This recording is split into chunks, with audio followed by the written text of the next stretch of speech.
Okay, so let me explain this. I think it's important to note that the falcon symbolizes being trained by scribes who are babies that spiritually babble on. Hawks must learn from the heavens and reject masonry if it is not consistent with the divine order. The capstone must be on top. No ethnocentric, false narratives. No bullshit. Okay, so first I'm going to read to you from this book. Okay. It is almost certain that the finds are to be linked with the divine kings of Neri and Ezi Neri. Neri is an ancient religious and cultural center, historically linked with the kingdom of Igala, which is discussed more fully in the next chapter. Igbo Ukwu is very close to both towns, which have an Eze Neri in modern times.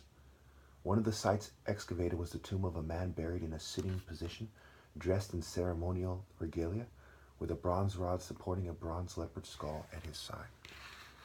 Now, there's a limit to what I can tell you, but the fact of the matter is, if you do the math, you think about the movies, telling the tale, The Tears of the Sun, Snow White and the Seven Dwarfs, why seven? Mirror, mirror on the wall, who is the fairest of them all? The pharaoh is actually the fairest of them all. And when it comes to beauty, you know, who should he pick, right? Well, of course, beauty should be considered. So really, it's the top paragraph. I'll put my finger by the leopard, so we get that out of the way. Okay, he's buried with a leopard skull. Okay, and as we read on, you're going to see that he's also standing on top of an elephant tusk. Think Elephantine Island. Think the leopard of Ra, the leopard of Bes, etc. The excavations revealed the antiquity of the institution, and the treasures they uncovered, the bronzes and beads, reflect the wealth of the economy and the great artistic skill of the makers of the bronzes. They show the extent to which the area was part of the network of international trade. Some of the beads may have come from Venice, but most were probably imported from India via North Africa. And we'll get into Python, Pythagoras, the Naka of India later if we have time. The raw materials for the bronzes were certainly imported, so it's very much like importing the limestone for the pyramids. Some of the bronze, at the bottom of the paragraph 3, I guess, some of the bronzes depict elephants, and the buried ruler had one foot resting on an elephant tusk. Perhaps slaves and cola nuts were exported as well, this last important as a stimulant acceptable to the Islamic world. So we see, you know, the parallels, right? And of course, maybe the elephants in India came from, you know, the African trade as well. Maybe they rode in elephants there, I don't know. Maybe the elephants found their way there another way. It's very likely it could have been trade. And the ivory tusks, you know, the ivory is also important. Now in this, you'll see snake symbolism in the pottery. And in this one, if you look very carefully, you'll see what appears to be a hawk head on a man and a snake pointing its head at the sun, which is on a belly button of what appears to be a man with some kind of symbol where a third eye might be. This is a bronze altar stand from Igbo Ukwu.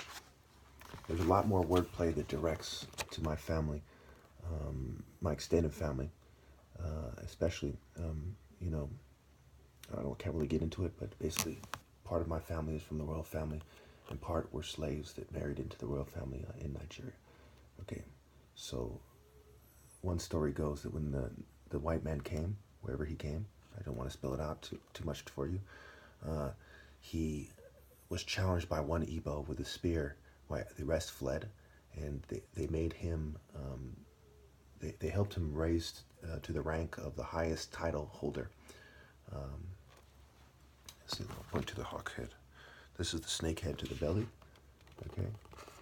And over here is the hawk, what appears to be a hawk head on a man. Okay, and notice it's by the sun. And of course, we can bring up the book with, you know, just Google it.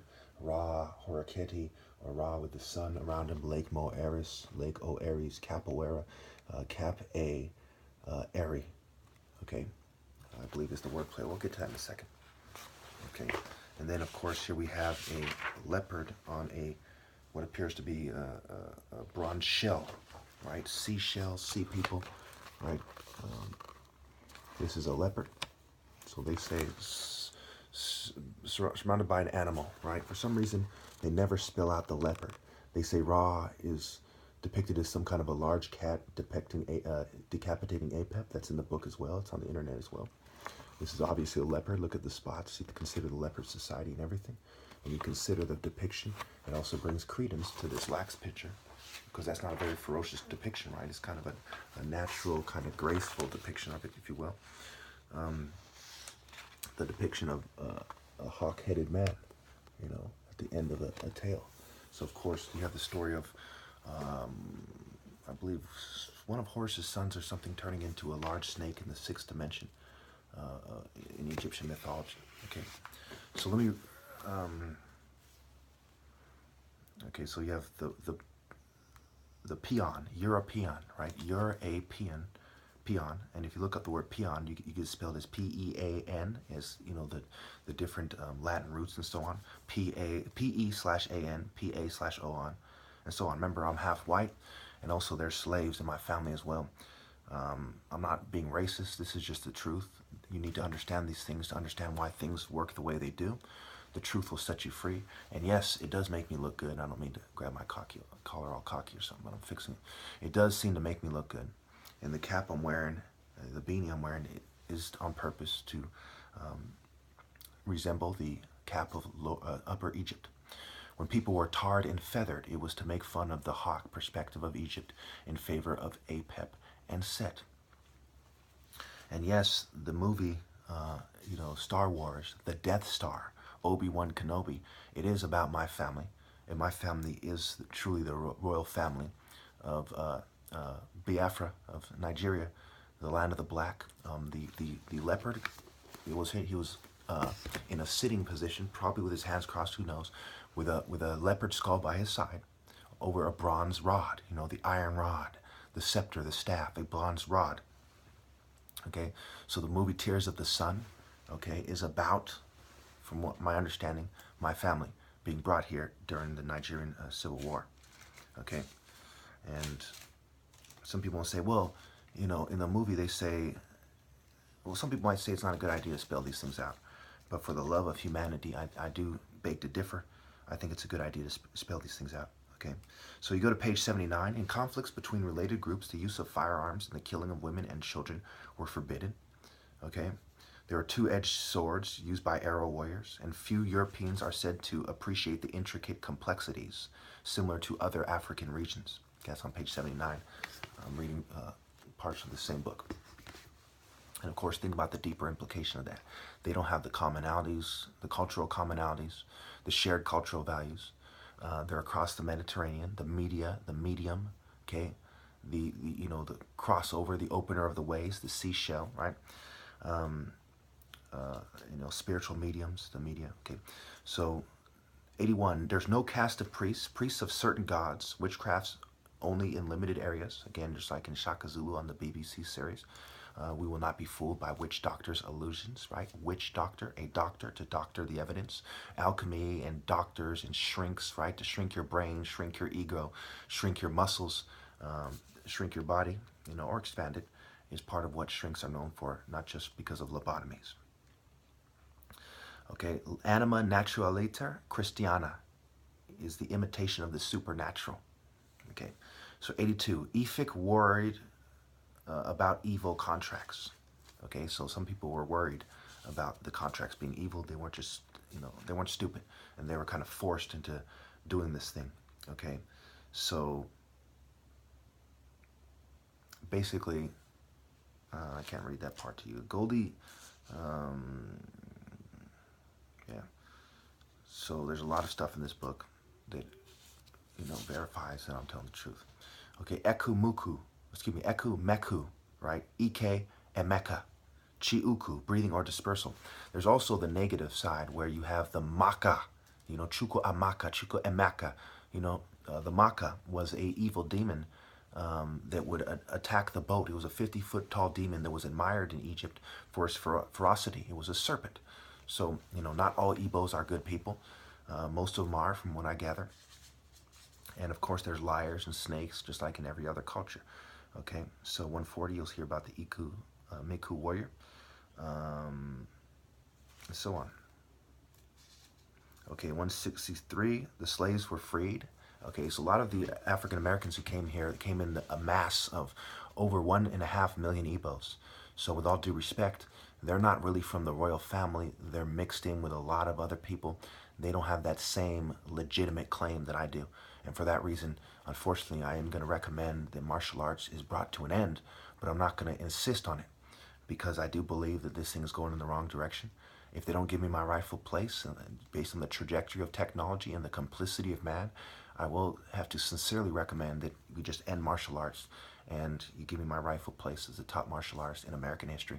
It was my family that did these things, not any of yours, with all due respect. You do highlight that your families did certain Wing Chun, Bruce Lee, Brandon Lee, Shannon Lee, Jeet Kune Do. You always go back to your families. American Taekwondo, you know, look at the American Martial Arts Associations and so on. You always go back to your families, your people, and it is only right that you respect the origin of martial arts, which was with my people. Lake Mo Eris, right? Beni Hassan, Old Ben Kenobi, okay? And also there is this guy underneath. Okay, let me skip ahead to this. I am running out of time. So there's a lot of proofs I have, okay?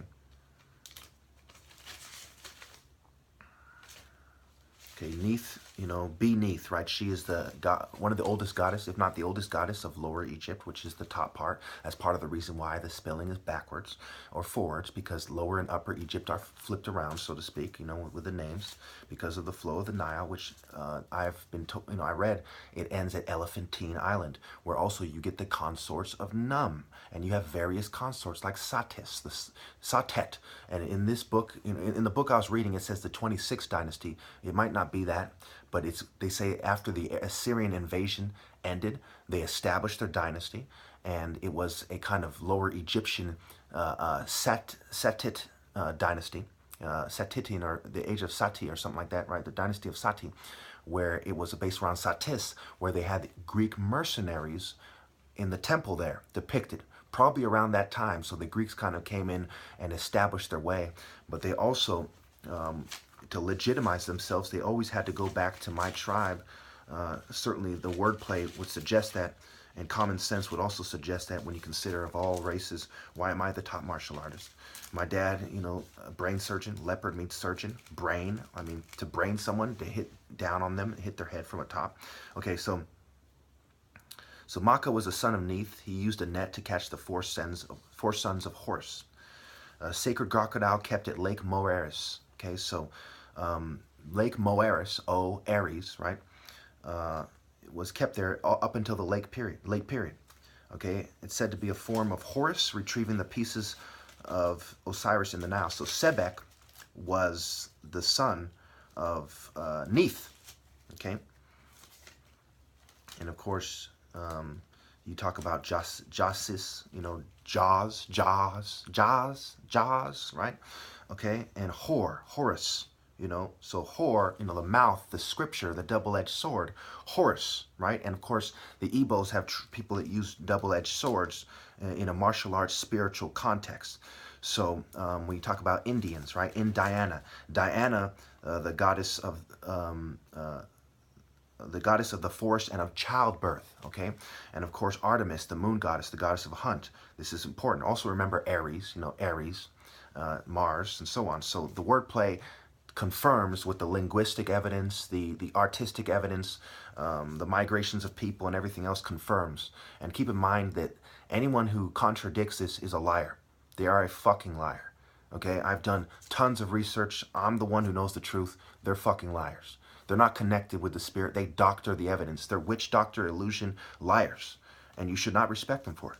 Anyone who seeks to deny me my rightful place, automatically take everything they say with a grain of salt and know that they are liars, con artists, and controlled opposition bitches, and they're not to be respected, and anyone who sides with them is a bitch as well. So, okay, it was Nektan Ibo, the second. Nektan Ibo. Backwards, that is, tu obi not Khan, when you do the wordplay. Tu obi not Khan. Nektan Ibo, the second, okay? 26th dynasty, I believe. Neith, a shield and crossed arrows. And of course, they try to do the compare to Apollo, the trade where they compared her arrows to a weaver's shuttle, a weaver of lies, right? In the 18th dynasty, she was the protector of women. She's also the opener of ways, just like Wepawat. So the wolves, you know, for all we know, might have been some kind of Egyptian mixed breed that made it clear to the Europeans that you're a peon, and were bragging about their connection to the Igbo bloodline. That's just a theory, but the rest is true. Thank you.